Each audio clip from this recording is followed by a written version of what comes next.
That's another beautiful morning here in Alberta, Canada. And the warm weather has entrenched itself in here so far. We get wind and it blows in the warm air and it blows out the cold. So every time the season, not a whole season, but every time weather changes, the wind blows it in or out. And when I know that when it's really windy, I know something's either coming or something's either going. One or the other. When it comes to the weather here. But it's another beautiful day. Yes. And I'm going to share another word with you. The word is unite. You know, I'm going to end it with unity, but I wanted to actually share the word unite. There's like 4 scriptures, and it's a beautiful word. The Greek is sambibazo. Okay, see you can see it right there. That's nice.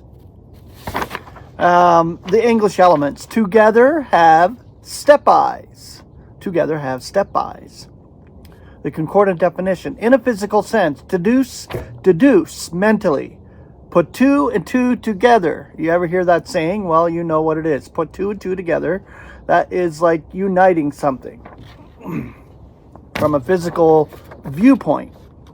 The concordant scripture. Ephesians 4:16. Out of whom the entire body, being articulated together and united through every assimilation of the supply, in accord with the operation in measure of each one's part. We're talking about the body of Christ, is making for the growth of the body, for the upbuilding of itself in love. Beautiful, right there. The entire body being brought together, so united. Colossians 2:2, that their hearts may be consoled, being united in love, and to all the riches of the assurance of understanding unto the realization of the secret of the God and Father of Christ.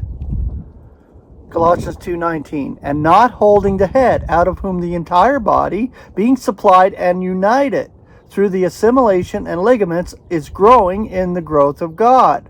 I love that right there. It's beautiful how God brings it together like that. Amazing stuff. 1 Corinthians 2:16. For who knew the mind of the Lord? Or who will be, here's the word, deducing from him? Putting 2 and 2 together. Yet we have the mind of Christ.